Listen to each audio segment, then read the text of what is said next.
dagat sa aking pinggan, lasang dinadalang kaligayahan.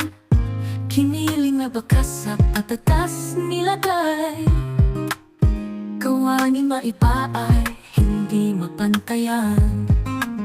Sa bawat bahay, sa kanto nananatili amoy ng pagsasalo, dulot ng pagkain pinili.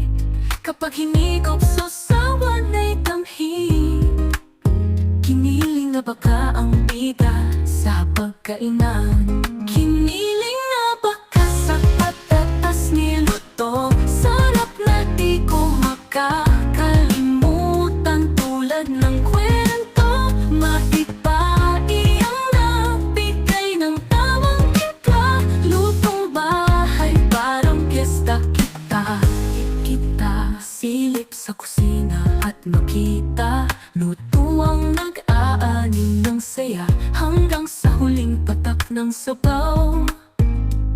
Reseta